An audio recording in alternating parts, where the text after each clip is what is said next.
सुप्रभात बच्चों।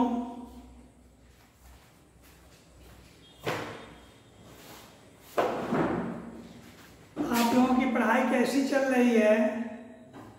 निष्ठापूर्वक पढ़ते ही होइएगा, अब फिर परीक्षा भी आएगी।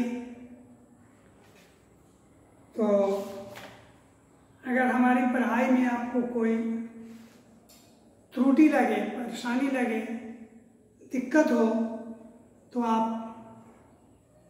व्हाट्सएप करके और बोलिएगा। मुझे तो विश्वास है कि मेरी पढ़ाई में आपको कहीं से कोई दिक्कत परेशानी नहीं आनी चाहिए। तो कल मैंने आपको विराट कोहली के बारे में बता दिया था, जिसमें प्रश्न उत्तर मैंने नहीं बताया था। आप इसको लिख लीजिएगा, खेलों का हमारे जीवन में क्या महत्व है। खेल का हमारे जीवन में बहुत बड़ा महत्व है, क्योंकि जहाँ एक ओर खेल से हमारा स्वास्थ्य उत्तम रहता है, वहीं दूसरी ओर यह हमारा परिचय भी कराता है अन्य लोगों से, है कि नहीं? हम लोकप्रिय बनते हैं खेल के माध्यम से। आज विराट कोहली इतना लोकप्रिय हो गया, जो देश को कौन पूछे, विदेश में भी विराट कोहली को लोग जानते हैं। तो ये क्यों जानते हैं? माध्यम खेल है। खेल यही चीज है जो आदमी को शिखर पर चढ़ा देता है। तो एक तो खेल से हमारा स्वास्थ्य सही रहता है, दूसरा खेल से हमारी हमें प्रसिद्धि मिलती है, हमारा नाम चर्चित होता है, लोग प्रशंसा करते हैं। तो खेल से हमें ये फायदा है। तीसरा है कि खेल से हमें मनोरंजन भी प्राप्त होता है। दिन भर के काम काज पढ़ाई लिखाई से स्वाभाविक है कि ब्रेन थोड़ा पज्ड हो जाता है, सुस्त हो जाता है, क्योंकि इतना ना हम वर्क उससे ले लेते हैं कि ब्रेन को भी कुछ शांति और मनोरंजन की आवश्यकता होती है। तो वह मनोरंजन हमें खेल से ही प्राप्त होता है, और खेलने के बाद हमें शांति मिलती है, सुकून मिलता है, ब्रेन वॉश होता है, ब्रेन डेवलप होता है, मांसपेशियों में खूनों का दौरा सही से होता है, हम स्वस्थ निरोग रहते हैं, हमारी लंबी आयु होती है, हम किसी बीमारी से ग्रसित नहीं होते हैं। ये तो स्वास्थ्य के मामले में हुआ। और अगर ईश्वर की अनुकंपा हुई, अगर हम अच्छे खिलाड़ी हो गए, तो फिर विश्व में भी पहचान बनाने में कमी नहीं होगी। खिलाड़ियों को अलग प्रतिष्ठा मिलता है, राज्य की ओर से, सरकार की ओर से, समाज में खिलाड़ी को एक अलग प्रतिष्ठा दिया जाता है। प्रतिष्ठित निगाहों से खिलाड़ियों को देखा जाता है, खिलाड़ियों को एक अलग सम्मान दिया जाता है। तो ये सब खेलने से फायदा है। विराट को भविष्य का सचिन तेंदुलकर क्यों कहा जाता है? क्योंकि उनमें जो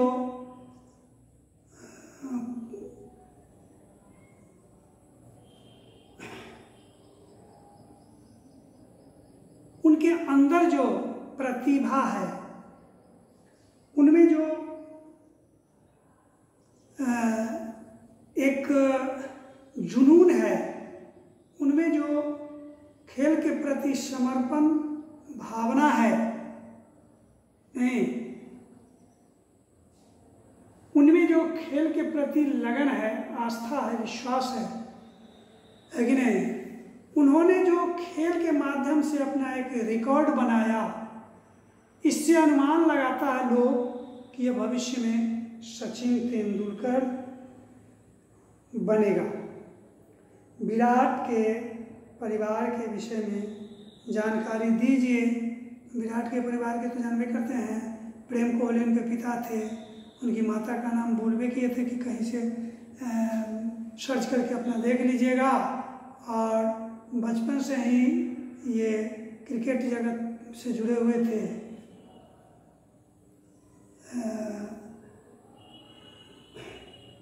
इंटर तक की पढ़ाई करने के बाद ये फिर पढ़ाई अपना छोड़ दिए और पूरा एकदम क्रिकेट में रम गए। इनके पिताजी भी इन्हें जो है सो क्रिकेट अकादमी में नाम लिखवा दिया और उस समय से ही निरंतर आगे की ओर बढ़ते गए। लिख लीजिएगा, विराट कोहली को अर्जुन पुरस्कार कब मिला? विराट कोहली को अर्जुन पुरस्कार ये तो बताए थे कि 2013 में मिला था। विराट कोहली की सफलता के पीछे उसके पिता का हाथ है, उसके परिवार का हाथ है, उसके कोच का हाथ है। विराट कोहली ने क्रिकेट के क्षेत्र में कैसे प्रवेश किया, विराट कोहली के पिता और भाई के साथ विराट कोहली क्रिकेट खेला करता था। उसकी खेल में उसकी प्रतिभा को देखकर उसके पिता के मित्र ने उसके पिता को प्रेरित किया कि यह लड़का बहुत आगे बढ़ेगा क्रिकेट जगत में, इसको एडमिशन क्रिकेट एकेडमी में करवा दिया जाए। तो उसके पिताजी उसे क्रिकेट एकेडमी में प्रवेश करा दिया। उस समय से वो निरंतर आगे की ओर ही देखा, पीछे मुड़कर नहीं देखा। और ये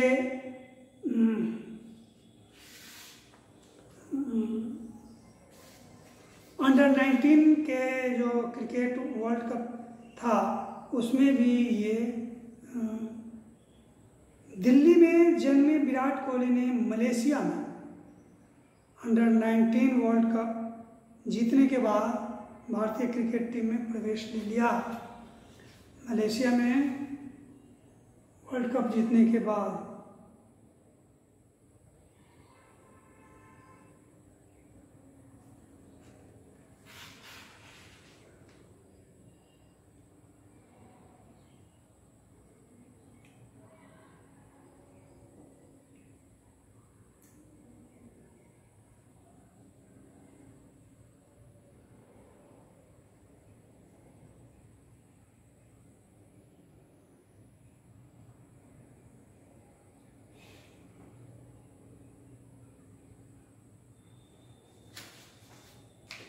उसके बाद आइए विराट कोहली ने कौन कौन से रिकॉर्ड्स बनाए, किताब से देख करके आप लिख लीजिएगा। बहुत सारा रिकॉर्ड बनाया है। कुछ ऐसे रिकॉर्ड हैं जो सचिन तेंदुलकर के रिकॉर्ड को भी तोड़ा है इन्होंने। कुछ सुनील गावस्कर के रिकॉर्ड को भी इन्होंने तोड़ा है। विराट के पिता की मृत्यु का क्या कारण था? Brain stroke. उनके पिता को ब्रेन स्ट्रोक हो गया और वे मर गए।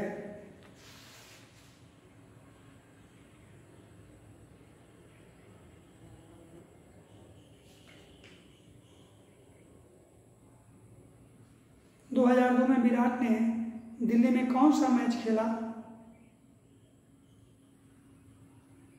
अंडर 15। क्या खेला? अंडर 15। अंडर 19 के कोच कौन थे? अंडर 19 के कोच लालचंद्र राजपूत थे। अंडर 19 में वर्ल्ड कप का खिताब विराट ने कहाँ जीता था? मलेशिया में जीता था। तो ये तो बात हो गई। अब आइए निम्नलिखित वाक्यों में क्रिया विशेषण शब्दों को रेखांकित करके उनका भेद भी लिखिए। क्रिया विशेषण,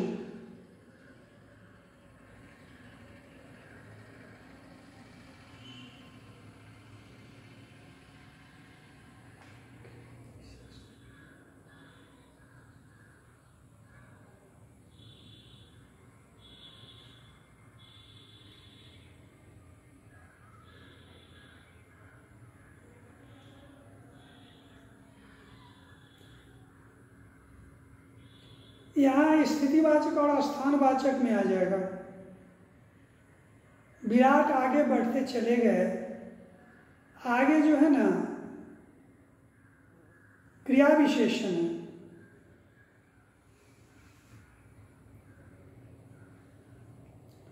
यहाँ भी एक स्थितिवाचक हुआ, विराट कोहली अच्छा खेलते हैं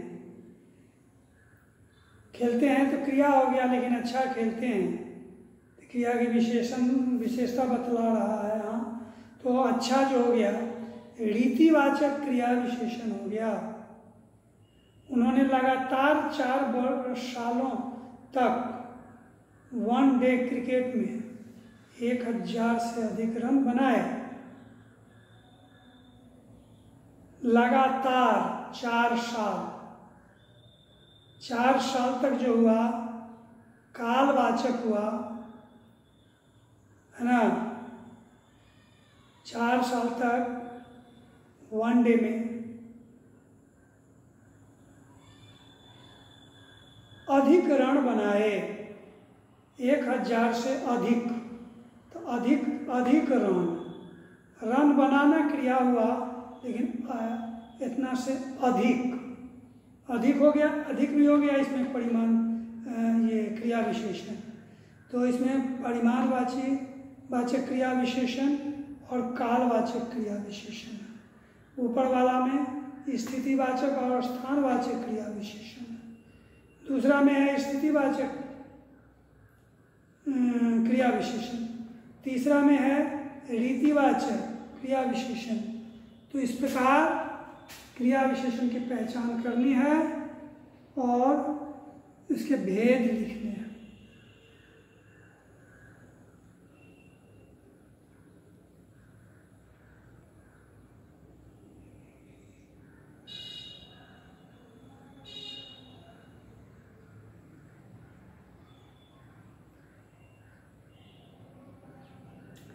कहता है निम्नलिखित वाक्यों में विशेषण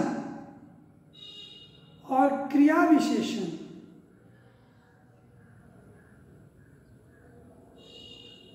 की पहचान कर वाक्य के सामने लिखिए। ये जो है उसने अच्छा खेला, ये क्रिया विशेषण की विशेषता बता रहा है। क्रिया की विशेषता बतलाने वाले शब्द क्रिया विशेषण। तो अच्छा खेल क्रिया विशेषण हुआ, अच्छा हुआ विशेषण। मानव तेज दौड़ा, तेज हो गया विशेषण। चाकू तेज है ना, तो यह चाकू तेज है, इसलिए क्रिया विशेषण के रूप में यही आ जाएगा। थोड़ा दूध पी लो, थोड़ा बोलो विशेषण हो गया थोड़ा, विशेषण हो गया थोड़ा।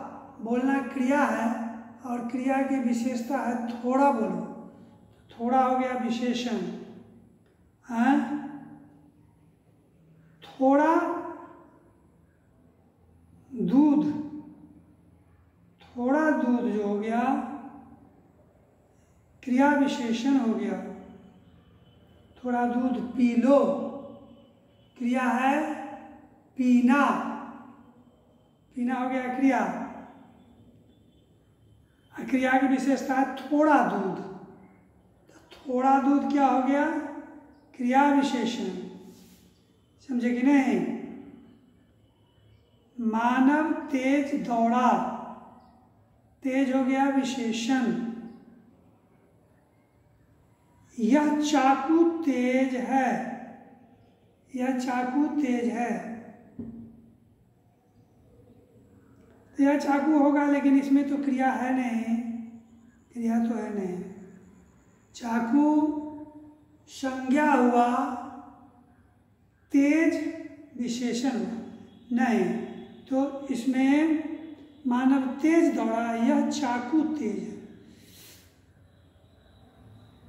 तो यह चाकू जो हो गया, यहाँ क्रिया विशेषण हो गया, और मानव तेज दौड़ा, तेज जो है विशेषण हो गया। इस प्रकार से आपका आज का वो चैप्टर समाप्त हुआ। अभी अब आपको आगे पढ़ना है झांसी की रानी। ये झांसी की रानी सुभद्रा कुमारी चौहान ने लिखा है। सुभद्रा कुमारी चौहान अपने जमाने का बहुत ही प्रसिद्ध कवयित्री मानी जाती थी। कई अवार्ड उन्हें मिला हुआ है, और महादेवी वर्मा के समकालीन थे, है कि नहीं? जिस प्रकार महादेवी वर्मा भी उच्च कोटि की कवि मानी जाती है, कवयित्री, उसी प्रकार सुभद्रा कुमारी चौहान ने जो रचना कर दी, आज यह दुर्लभ है। इनकी बहुत सारी रचनाएं हैं, जिसमें वीरों का कैसा हो बसंत, हैं?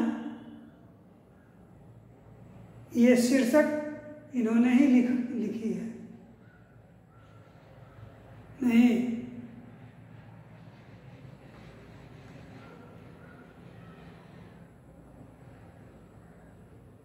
उसके बाद और भी तरह तरह की कविताएं लिखी, लेकिन इनकी कविता में जो छंद है, अलंकार है और रस भरा हुआ है, काबिले तारीफ है। लेकिन नहीं, काबिले तारीफ है।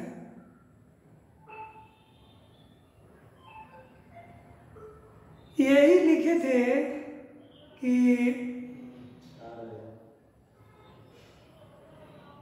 भूषण अथवा कवि चंद नहीं, बिजली भर दे वह छंद नहीं, है कि नहीं? है बंद स्वतंत्र अब लेखनी कलम नहीं, और यही करके हम बोल रहे हैं। तो महादेवी वर्मा जी जो है ना, बड़े ही प्रसिद्ध कवयित्री की गिनती श्रेणी में आते हैं। 1857 इनका जन्म शायद 1904 ईस्वी में हुआ था।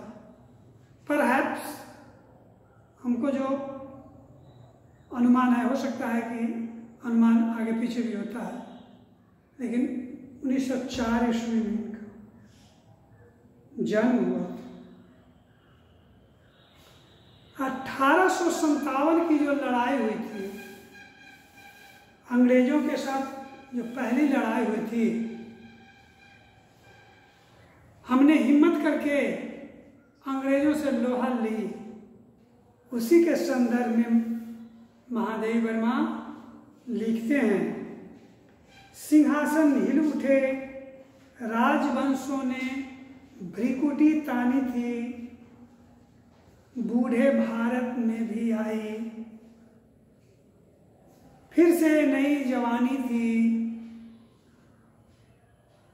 गुमी हुई आजादी की कीमत सबने पहचानी थी, दूर फिरंगी को करने की सबने मन में ठानी थी। चमक उठी सन 57 में वह तलवार पुरानी थी, बुंदेले हर बोलों, बुंदेले हर बोलों के मुंह हमने सुनी कहानी थी, खूब लड़ी मर्दानी वह तो झांसी वाली रानी थी। तो ये एक पैराग्राफ का मैं आपको इसका अर्थ बता दूं। सबसे पहला तो मैं जो बतलाऊंगा आप तब ये समझिएगा जबकि आपको शब्द पर पकड़ हो। तो इसमें कुछ कठिन शब्द भी हैं। भ्रिकुटी, भ्रिकुटी माने भाव तन जाना भ्रिकुटी कहलाता है ना। भ्रिकुटी माने भाव, भ्रिकुटी माने क्या होता है? भाव।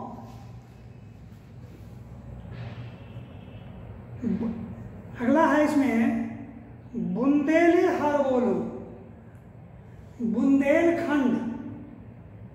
बुंदेल एक जगह है, बुंदेलखंड, वहाँ हरबोला जाति के लोग रहते हैं। अब आज हैं कि नहीं तो मैं नहीं कहूँगा, लेकिन जिस समय की यह घटना है उस समय बुंदेलखंड में हरबोला जाति के लोग रहा करते थे। तो सिंहासन हिल उठे, राजवंशों ने भ्रिकुटी तानी थी। राजवंश उस समय छोटे छोटे भारत के टुकड़े थे और छोटे छोटे टुकड़े का राजा हुआ करता था। लेकिन अंग्रेज तो सबका दमन कर दिया, सब पर आक्रमण करके सबको निष्क्रिय बना दिया, सबकी राजगद्दी छीन ली। इसके कारण राजा महाराजा अंग्रेज से बहुत क्रोधित थे। उनकी भ्रिकुटी जो थी तनी हुई थी, है ना, और विद्रोह करने का निर्णय लिया। तो सिंहासन हिल उठे, राजवंशों ने भ्रिकुटी तानी थी। बूढ़े भारत में भी फिर से आई नहीं जवानी थी। ये भारत को कभी युद्ध किया नहीं, है ना। शांत प्रिय रहने वाला भारत को बूढ़ा भारत कहा गया है। लेकिन अब उस बूढ़े भारत में पुनः नौजवानी के तरह खून, जैसे नौजवानों के खून में एक तेज संचार होता है, उसी तरह यहाँ की जनताएं जाग चुकी है। राजा महाराजा भी अंग्रेजों के कुकृत्य से क्रोधित हो गए हैं, भ्रिकुटी ताने हुए हैं, है ना। तो बूढ़े भारत को पुनः एक बार ललकारा है, जवान बनाया है। ठीक है। गुमी हुई आज़ादी की कीमत सबने पहचानी है और दूर फिरंगी को करने की सबने मन में ठानी है। इतने दिनों से हमारी आज़ादी छिनी हुई थी, ये लोग नहीं समझ रहे थे। लेकिन धीरे धीरे धीरे धीरे जब अंग्रेजों के दमनकारी नीति, उसका शोषण धीरे धीरे लोग समझने लगे, तो लोग जागरूक हुए और तब लोगों ने निर्णय लिया कि फिरंगी माने वही अंग्रेज, दूर फिरंगी को करने की सबने मन में ठानी थी। पूरे भारत के लोग अंग्रेज के शासन से दुखी हो गए थे और मन बना लिए कि चाहे जो भी हो अंग्रेजों को भारत से भगाना है। तो आज बस इसी 4 पंक्ति को ही रहने दीजिए, अगले दिन पुनः इसको आगे बढ़ाएंगे। तब तक के लिए आप लोगों को धन्यवाद।